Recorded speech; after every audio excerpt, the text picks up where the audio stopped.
अस्सलाम वालेकुम। ईरान और अमेरिका के माबैन दोबारा से उम्मीद बंदी है कि जल्द कोई ऐसा फ्रेमवर्क एग्रीमेंट तय पा सकता है जिसमें ब्रॉडर इश्यूज़ को एड्रेस कर लिया जाए कि ये 5-6 नुकात हैं, इसके ऊपर हमारी रजामंदी है।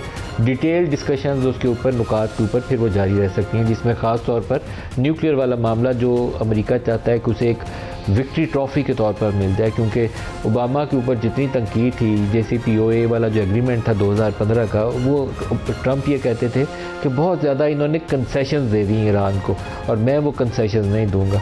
और ट्रंप ने ये भी कहा था कि ओबामा ने तो उनको बिलियंस ऑफ डॉलर भी दे दिए थे, मैं वो भी नहीं दूंगा। लेकिन मुझे लगता ये है कि JCPOA की एक नई शक्ल जो है वो ट्रंप को साइन करनी पड़ेगी, शायद उससे बहुत ज़्यादा मुख्तलिफ ना हो।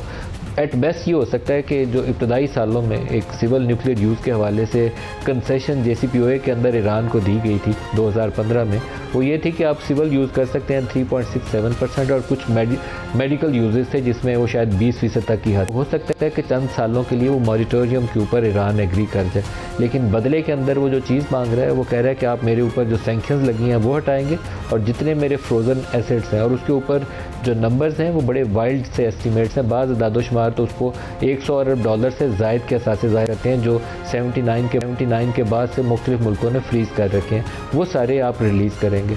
इन रिटर्न दोनों मुल्क ये भी एग्री करेंगे कि ब्लॉकेड उसका अमेरिका भी ख़त्म करेगा और ईरान भी हुर्मुज़ को खोलने का ऐलान करेगा। ये वो चीज़ें हैं जो हुर्मुज़ का मामला तो 2015 में था ही नहीं, बल्कि 28 फरवरी से पहले ये इशू था ही नहीं। अभी तो दुनिया का सबसे बड़ा इशू हुर्मुज़ है, लेकिन न्यूक्लियर के ऊपर ब्रॉडली मुझे लगता है कि नुकात वही होंगे।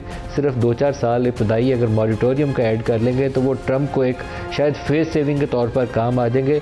बियॉन्ड दैट उसमें कोई ऐसी नई चीज़ मुझे अभी तक नज़र नहीं आई उन नुकात में जो कम से कम इंटरनेशनल मीडिया से रिपोर्ट होकर हमारे सामने आ रहे हैं। दोनों फ्रीक ये तस्दीक कर रहे हैं कि पाकिस्तान की वसातत से ईरान को नुकात गए और ईरान जो है उसने पाकिस्तान की वसातत से अमेरिका को वो नुकात दिए, और दोनों कह रहे हैं कि हम कंसिडर कर रहे हैं और हो सकता है कि जल्द पेशरफ्त हो जाए। ट्रंप से किसी सहाफ़ी ने पूछा कि क्या आप एग्रीमेंट साइन करने पाकिस्तान जाएंगे, तो उन्होंने कहा कि इट्स टू सून कि मैं अपने बैग्स पैक कर लूँ पाकिस्तान के लिए, क्योंकि ईरान के अंदर मुख्तलिफ इस वक्त पावर सेंटर्स हैं और ये मालूम नहीं है कि तमाम पावर सेंटर्स इसके ऊपर रजामंद फौरी तौर पर हो जाएंगे या नहीं।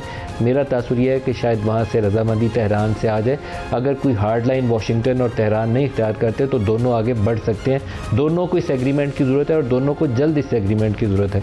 ईरानी वज़ीर ख़ारजा चाइना के दौरे के ऊपर गए हुए थे और वहाँ से भी ये तासुर मिलता है, बल्कि इस इंप्रेशन को तक़वियत मिलती है कि हाँ ये इस रजामंदी के ऊपर इन्होंने चाइना को भी ऑन बोर्ड लिया। पाकिस्तानी वज़ीर आज़म ने जो आज ट्रंप साहब ने एक दफ़ा फिर कहा कि पाकिस्तान की दरख्वास्त के ऊपर मैं वो ऑपरेशन वो फ्रीडम जो भी उसका नाम है फ्रीडम प्रोजेक्ट उसको फ़िलहाल मौखर कर रहा हूँ। आजकल वो पाकिस्तान की दरख्वास्तों को काफ़ी सीरियसली कंसिडर करते हैं और अप्रूव भी करते हैं। ये वो दरख्वास्तें हैं जो वाशिंगटन चाहता है कि हो जाए, तो हम उसको फॉर्मली मौका देते हैं कि हम दरख्वास्त करते हैं, वो ऊपर मोहर लगाता है कि ठीक है अप्रूव्ड। तो ये भी उसमें से एक कड़ी थी। पाकिस्तान के वज़ीर आज़म ने आज जो एक स्टेटमेंट दी उसमें उन्होंने कहा कि क्राउन प्रिंस मोहम्मद बिन सलमान जो हैं उन्होंने भी इस मसले के ऊपर पाकिस्तान का साथ दिया और अमेरिका को कायल किया। तो मेरे ख्याल में ये बहुत बड़ी डेवलपमेंट है कि सऊदी अरब वो ईरान को कंसेशन देने के लिए अमेरिका से कह रहा हो कि आप हाँ भाई इस मसले से पीछे हट जाएं ताकि ये एग्रीमेंट हो जाए, क्योंकि इनके दरमियान में इतना बड़ा ट्रस्ट डेफिसिट है ईरान और सऊदी अरब के दरमियान। अगर पाकिस्तान इसको एड्रेस करने में कामयाब हो जाए तो जितनी बड़ी कामयाबी ईरान और अमेरिका का एग्रीमेंट होगा उतनी बड़ी कामयाबी ये भी होगी कि सऊदी अरब और ईरान के दरमियान में कुछ तनाव में कमी आ जाए। हमारा पूरा प्रोग्राम का फोकस इसी पर रहेगा, लेकिन प्रोग्राम की इब्तिदा में एक इंडियन पंजाब के चीफ मिनिस्टर का स्टेटमेंट है, मैं आपको सुनाना चाहूँगा। 2 धमाके हुए वहाँ जलंधर में और अमृतसर में, छोटे धमाके थे, कोई बड़े धमाके नहीं थे। हम पाकिस्तान में थोड़े से बेहिस हो गए हमारे धमाकों के अंदर। अगर 2-4 लोग बेचारे इस दुनिया से चले जाए ना तो हम उसको सीरियसली आजकल लेते नहीं कहते। अच्छा 2 बंदे मरे हैं, ज़्यादा बड़ा धमाका नहीं था। बहरहाल 2 धमाके वहाँ पे हुए और उसके ऊपर जो इंडियन इस्टेब्लिशमेंट से ज़ाहिर तासुर यही मिलता है कि उनसे जो एसोसिएटेड अकाउंट्स थे उन्होंने पाकिस्तान या ISI की तरफ उंगली उठानी शुरू कर दी। लेकिन ख़ुद इंडियन पंजाब के जो चीफ मिनिस्टर हैं उन्होंने क्या कहा, अच्छा ये बड़ा clear loud and clear message है। वो फॉल्स फ्लैग ऑपरेशन जो पाकिस्तानी मुख्तलिफ एनालिस्ट कहते हैं कि इन्होंने जो पहले किया था मार्का हक, उसकी सालगिरह भी है। अल्लाह पाक का बहुत करम हुआ था, मई 2025 में अल्लाह ने जो पाकिस्तान को कामयाबी दी। तो जो फॉल्स फ्लैग ऑपरेशन ये पुलवामा में, पहलगाम में, माजी के अंदर ये कर चुके हैं, तो उसी टाइप का ये रिपीट एक्शन रीप्ले करके दोबारा से ये प्रेशर माउंट करने की कोशिश करेंगे। तो पाकिस्तान को उसके लिए वेल प्रिपेयर्ड रहना चाहिए। तो ये इंडियन पंजाब वाली साइड एक उसकी कड़ी भी हो सकती है। ये पहला था कि छोटे अटैक से कोई बड़ा हमला करवा के तो उसके बाद शोर मचा दें कि पाकिस्तान ने कर दिया, तो we should be ready for that as well. हमारे पास जो आज प्रोग्राम में जनरल तारिक रशीद साहब हैं, मारूफ डिफेंस एनालिस्ट हैं हमारे साथ स्टूडियोज़ में। सर बहुत शुक्रिया आपने हमें ज्वाइन किया। सरदार मसूद खान पाकिस्तान के नामवर सफारतखार हैं और साबिक सदर भी हैं आज़ाद कश्मीर के। मसूद साहब आपको भी खुशामदीद। इसके अलावा फॉर्मर डिफेंस मिनिस्टर और PMLN के सीनियर लीडर खुर्रम दस्तगीर साहब भी हमारे साथ हैं। खुर्रम साहब आपको भी खुशामदीद। खुर्रम साहब आप ही से स्टार्ट कर लेते हैं। अगर इंडिया वाले इशू से हम ले लें, मार्का हक की सालगिरह भी है तो खुदा का बहुत ख़ास करम था, लेकिन इंडिया वाला जो चैप्टर है उससे हमें आँख हटानी नहीं चाहिए। वो दुश्मन ऐसा है कि वो ख़तरा बदस्तूर मौजूद है, वो दोबारा हमला भी कर सकता है और वो दोबारा अपनी प्रॉक्सीज़ के ज़रिए मुल्क के अंदर भी कुछ ऐसी कार्रवाई करवा सकता है कि कोई बहुत बड़ा सान्या ना हो जाए। तो हमें दोनों के लिए तैयार रहना चाहिए, बॉर्डर्स के ऊपर भी और मुल्क के अंदर भी कोई खलफशार ना हो जाए।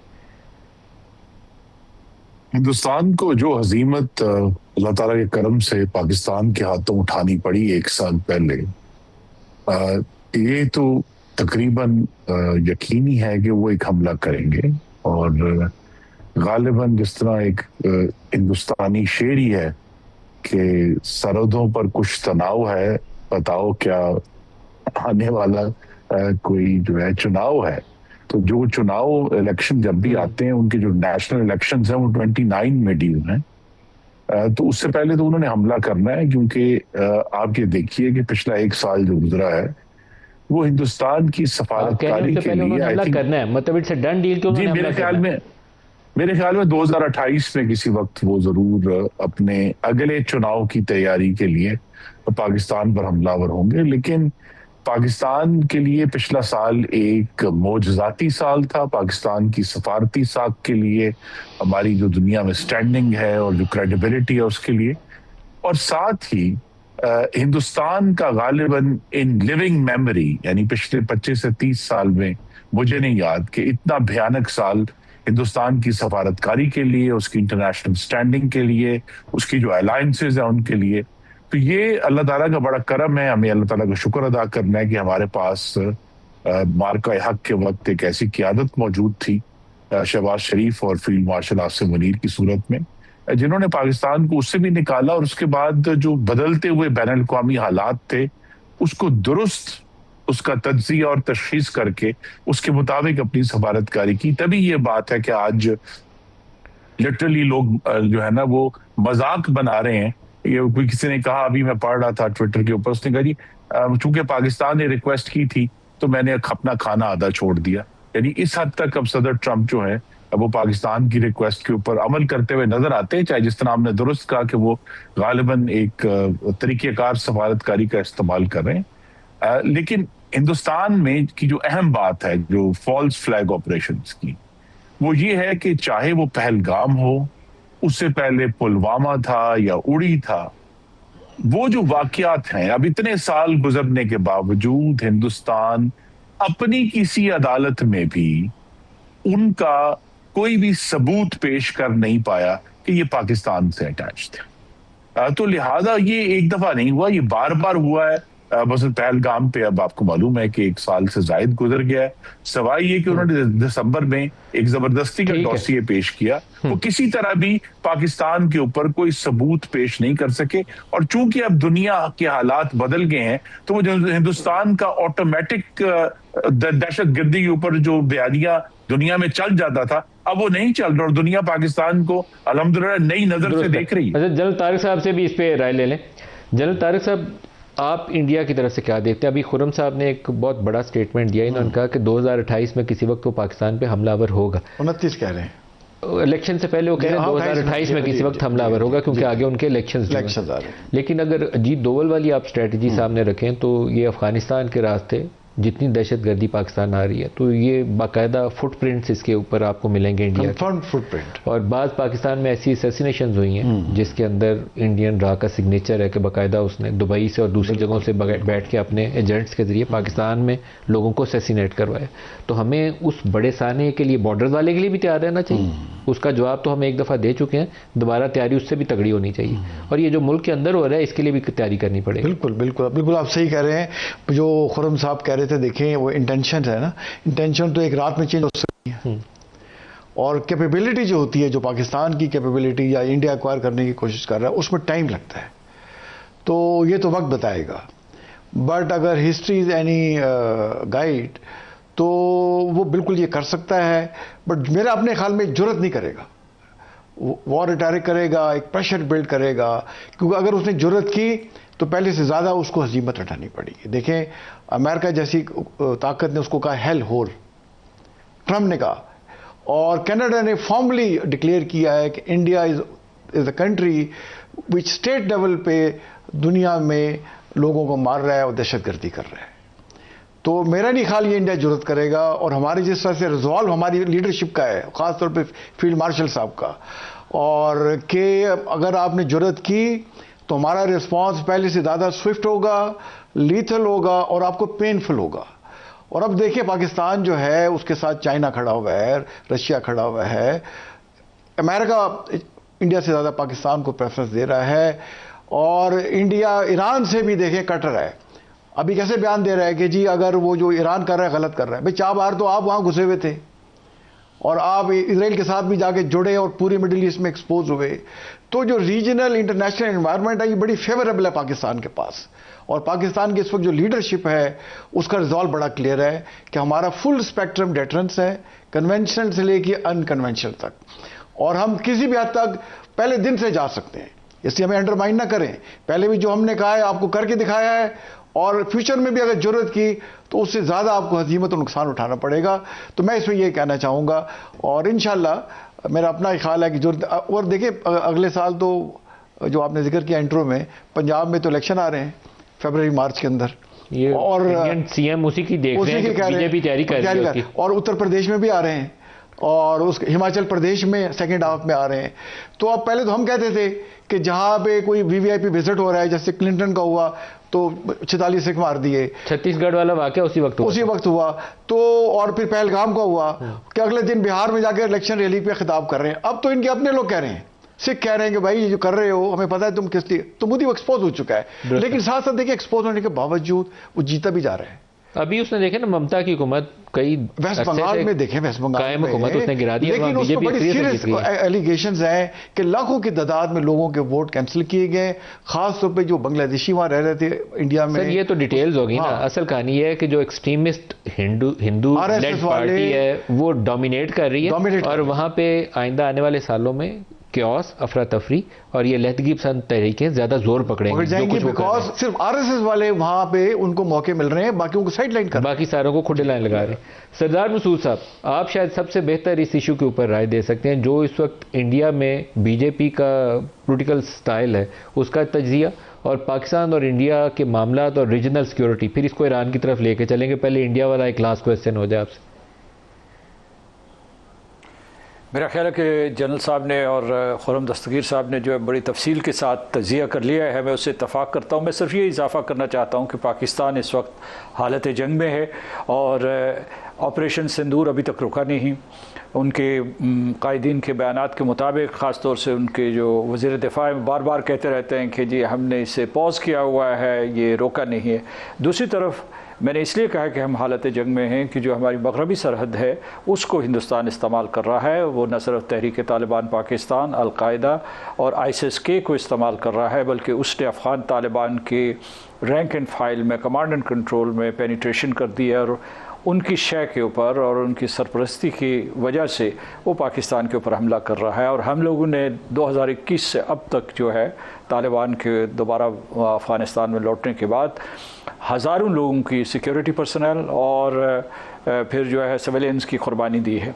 तो हम we can't lower our guard, और इसे हमें हर वक्त तैयार रहना है कि हिंदुस्तान किसी वक्त भी शरारत कर सकता है। यानी उसके लिए मैं कोई वक्त वज़ा नहीं कर रहूँगा कि 26 होगा, 27 होगा या 28 होगा या 29 होगा।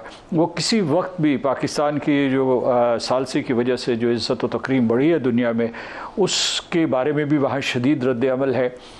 अभी जो सिर्फ इसमें एक रोशन पहलू है एक महदूद अंदाजे के मुताबिक, वो ये है कि हिंदुस्तान में रद्द अमल हुआ है। एक तो गुज़श्ता बरस ना सिर्फ उनको शिकस्त हुई बल्कि उसके साथ साथ जो है उनका जो इबलाग के मैदान में उनको बिल्कुल बेनकाब हो गए वो, क्योंकि वो झूठे फसाने घड़ते थे और उसके बाद फेक न्यूज़ डीप फेक जो है उन्होंने इस्तेमाल किया, सारी दुनिया ने देखा।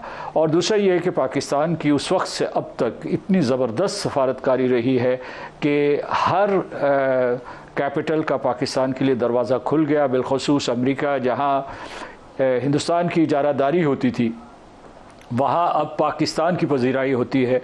और इसमें थोड़ा मैं ये भी इजाफ़ा कर दूं कि जैसे आपने शुरू में ही जो हिंदुस्तान के पंजाब के चीफ मिनिस्टर उनका बयान नशर किया, तो ये आवाज़ जो है इसकी बाज़गश्त पूरे हिंदुस्तान में सुनाई देगी। और उसके अलावा वहाँ की जो सिविल सोसाइटी है, वहाँ के जर्नलिस्ट, बड़े जाने माने जर्नलिस्ट जो हैं, या उसके अलावा जो ओपिनियन लीडर्स हैं, वो भी बीजेपी को बेनकाब कर रहे हैं। और राष्ट्रीय स्वयं सेवक संघ की जो इंतहा पसंद पॉलिसी हैं, जो मुसलमान दुश्मनी है या जो हिंदुस्तान के अंदर और पाकिस्तान दुश्मनी है, इसके बारे में खुलकर लोग सामने आ रहे हैं।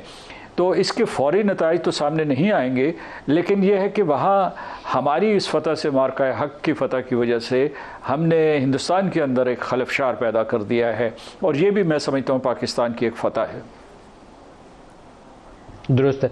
आपको मैं एक मार्को रूबियो का स्टेटमेंट सुनाता हूँ जी। अभी से चंद लम्हे पहले ट्रंप साहब ने भी एक पीबीएस को इंटरव्यू दिया और उसमें उन्होंने कहा है कि बहुत अच्छा ईरान जंग अपने ख़ात्मे के करीब पहुँच जाए, ख़ात्मे के करीब है।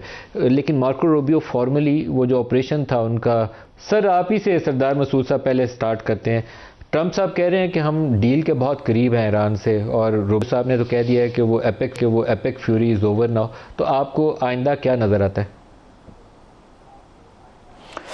जब उनसे सवाल पूछा गया था इसी प्रेस ब्रीफिंग के बाद, उनसे पूछा गया कि आपके क्या अहदाफ थे और मुकम्मल हो गए हैं, तो उन्होंने कहा जी हाँ हो गए हैं। उनका कि क्या आपका अव्वली हदफ क्या था? तो उन्होंने कहा हमारा पहला और आखिरी हदफ ये था कि ईरान की कन्वेंशनल कैपेबिलिटी, पर्टिकुलरली उनकी जो मिसाइल कैपेबिलिटी है, वो बैलिस्टिक हों, क्रूज़ हों या हाइपरसोनिक हों, उनको डिग्रेड करना या ख़त्म करना बड़ी हद तक हम कामयाब हो गए हैं।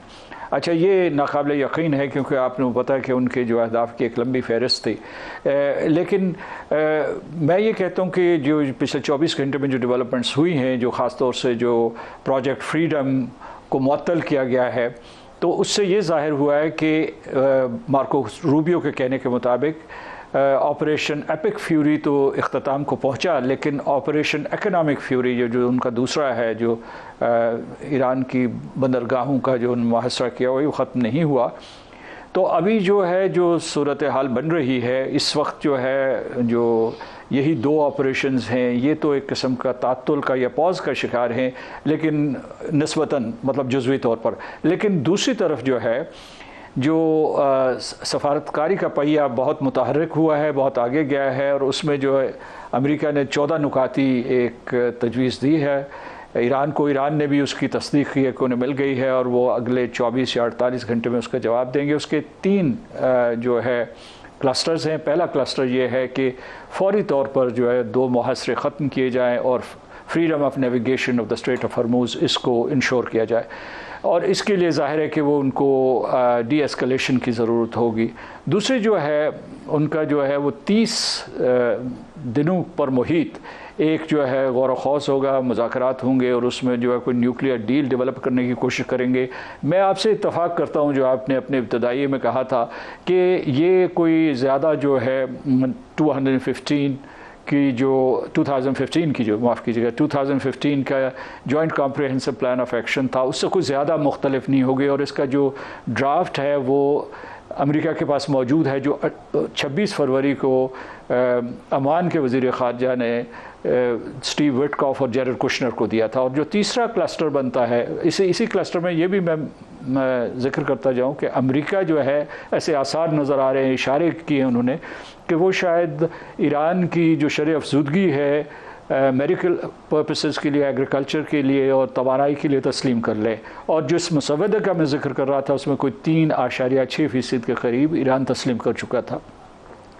उसके बाद जो मॉरिटोरियम है तो उसमें ये था कि ईरान जो है 5 साल के लिए तैयार था। जो गुज़श्ता यहाँ दौरे मुज़ाकरात हुआ था इस्लामाबाद में, जो जेडी वैंस थे वो कह रहे थे 20 साल, और जो सदर ट्रंप थे वो कहते थे कि गैर मुअय्यना मुद्दत।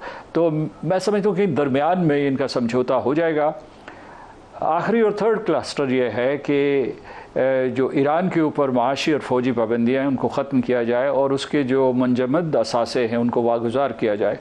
और उनकी मालियत, जैसा कि आपने ख़ुद कहा, बिल्कुल सही है, वो तकरीबन 100 बिलियन के करीब है, और उसमें जापान, कोरिया, हिंदुस्तान, यूरोप के बहुत से ममालिक, लेकिन उसका जो सबसे बड़ा हिस्सा है वो अमेरिका के पास है, $20 बिलियन का।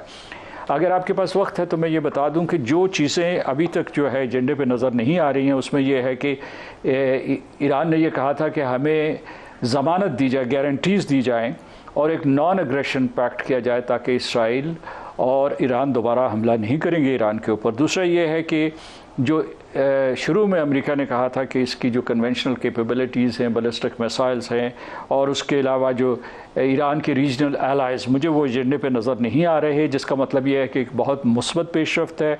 और ईरान का जो मुतालबा है वो भी मुझे, 2 मुतालबात जो है वो भी मुझे एजेंडे पे नज़र नहीं आ रहे। एक है वॉर रेपरेशंस, उन्होंने कहा था कि हमें तावान अदा करें, और दूसरा ये था कि withdrawal of the United States combat troops and their bases, I mean closure of their bases in the Middle East। अच्छा, लेकिन ये मैं समझता हूँ पाकिस्तान की इज़्ज़त एक मरतबा फिर बड़ी है, और पाकिस्तान के, और जो आपने जिक्र किया था कि अब्बास अराक़ची बीजिंग में मौजूद हैं, तो वहाँ से उन्होंने फैसल बिन फरहान, जो उनके सऊदी अरब के हम मनसूबे, उनसे बात की है। तो एतमाद साजी का एक अमल जारी है। रूस से वो पहले हो आए थे, चीन, वो भी देखें ना, बिल्कुल ब्रेक करीब आ गई है, लेकिन देखें कि मोहम्मद बिन सलमान ने भी साथ सपोर्ट किया है। ये जो ऑपरेशन प्रोजेक्ट फ्रीडम को रोकने वाला काम था, तो मोहम्मद बिन सलमान ने भी उसको सपोर्ट किया। तो ये बहुत इंटरेस्टिंग डेवलपमेंट है। ब्रेक ले लें, ब्रेक से वापसी पे खुर्रम साहब से भी इस पर राय लेते हैं। हमारे साथ रहिएगा।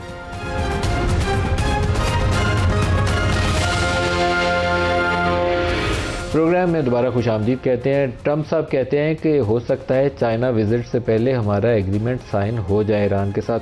खुर्रम दस्तगीर साहब, जो बुनियादी नुकात सामने आ रहे हैं अभी तक, उसमें आप पहले तो कहते थे कि ओबामा ने डुबो दिया, लेकिन अब शायद ओबामा से बुरी डील इनको करनी पड़े, मुझे तो यही नजर आ रहा है। जी, लेकिन इस वक्त ट्रंप भी और जो मार्को रूबियो, जिनका आप स्टेटमेंट आपने सुनाया भी, वो लफ्ज जंग से पीछे हट रहे हैं, क्योंकि उनको पहली दफा अब अपनी जो पार्लियामान है, कांग्रेस और सेनेट, वहां से कुछ मज़ामत का सामना है। और इसीलिए जो है, हालांकि सदर ट्रंप ने मार्को रूबियो को बराह रास्त तरदीद की है, वो अभी तक सदर ट्रंप वॉर की बात कर रहे हैं, लेकिन मार्को रूबियो ने कहा जी कि वो तो हमने खत्म कर दिया, वो तो काम ही खत्म हो गया।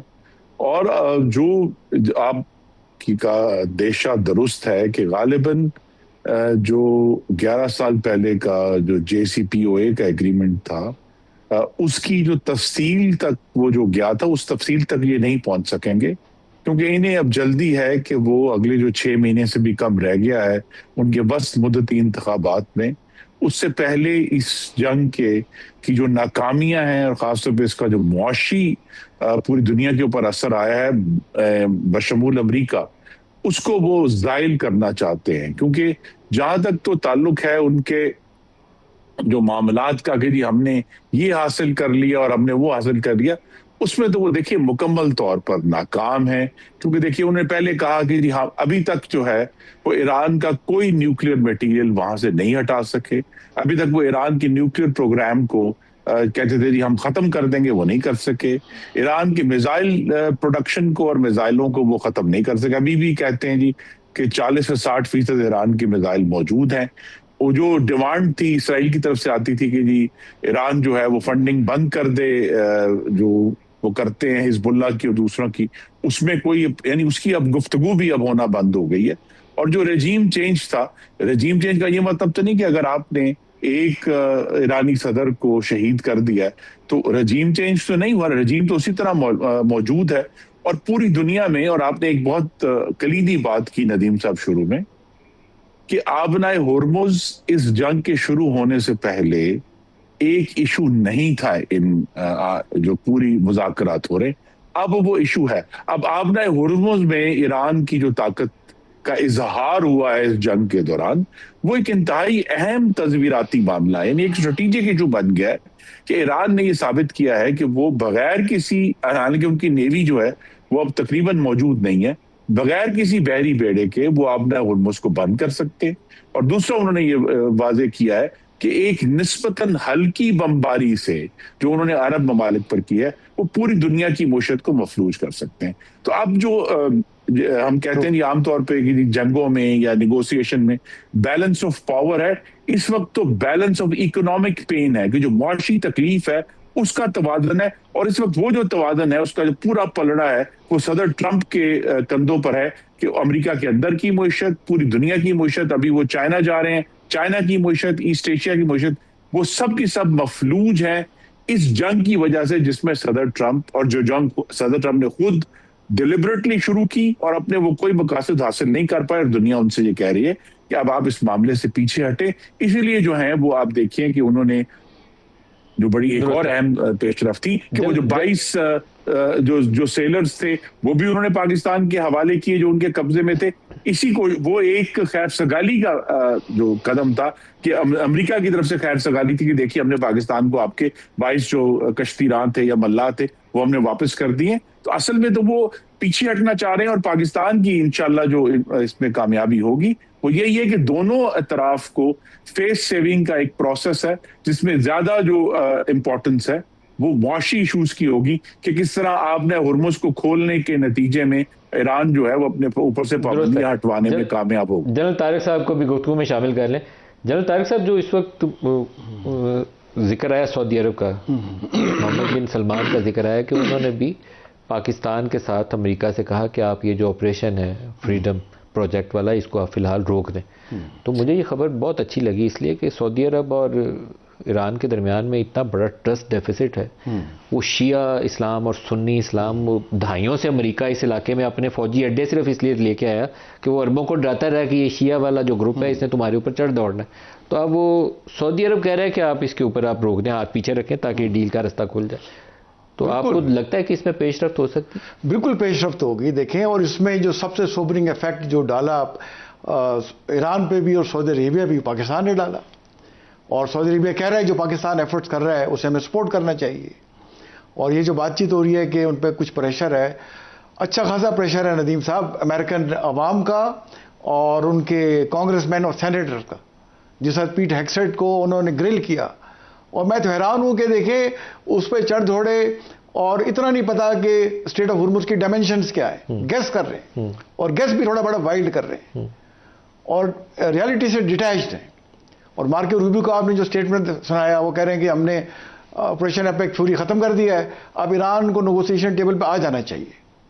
मेरा मतलब आ जाना चाहिए, क्या आपके ऑब्जेक्टिव थे और आप वेट कर रहे हैं कि ईरान आ जाए? ऑब्जेक्टिव तो उनके फौत हो गए अब तो उसको डरा रहे हैं कि आ जाओ नहीं तो हम दोबारा बमबारी करेंगे। मतलब भाई डरा रहे हैं या मतलब उसको रिक्वेस्ट कर रहे हैं जैसे मर्जी आप इसको ले लें। और देखें स्टेट ऑफ हुर्मुज़ की बात हो रही है, स्टेट ऑफ हुर्मुज़ का ना JCPOA में जिक्र था, ना पिछली जून में 10 दिन का जंग उसमें जिक्र था, और खाम का इशू बना दिया और मेन इशू बन गया। देखें वो 28 फरवरी से उसकी बुनियाद रखी गई ना, उससे पहले तो इशू था ही नहीं।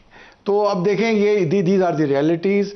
मैं ख्याल ईरान को भी चाहिए कि इस मौके का फ़ायदा उठाए। देखें आप जो मर्जी कर लें, ट्रंप को पूरी दुनिया की परवाह हो ना हो, उसको पता है कि अमेरिका की इकॉनमी बड़ा इसका स्ट्रेन आया हुआ है इसके ऊपर। उसने ऑयल की प्रोडक्शन डबल कर दी है अपनी, सऊदी अरेबिया और रशिया की प्रोडक्शन से ज़्यादा ऑयल प्रोड्यूस कर रहा है, लेकिन फिर भी ऑयल की प्राइसेस उतनी नीचे नहीं आ रही। ईरान को लेकिन एक काम करना चाहिए, उससे जो उसके अरब नेबर्स हैं उनको चाहिए कि थोड़ा सा कॉन्फिडेंस बिल्डिंग करे सऊदी अरब के साथ, UAE के साथ, कतर के साथ। इंशाल्लाह पाकिस्तान कराएगा, वो पाकिस्तान कराएगा। देखें Pakistan has played a very important role, very important, mature और I would say excellent role Pakistan. Saudi Arab के ऊपर जब मिसाइल गिर रहे थे तो सऊदी अरब को कहना कि आप रिटेलिएट ना करो, साथ ईरानियन को समझाना कि आप इधर से बाज आ जाओ, तो बड़ा मुश्किल काम। UAE पे गिर रहे हैं, आज भी पिछले 24 घंटों में गिरे। ईरान अभी भी कह रहा है कि मैंने उनको नहीं किए। मैं ये समझता हूं जैसे कि खबरें आ रही हैं कि दोनों तरफ ईरान और इसमें ईरान में रियलाइजेशन है और दोनों कभी इतने नज़दीक नहीं थे किसी एग्रीमेंट पे आने के लिए। तो I think better sense will prevail.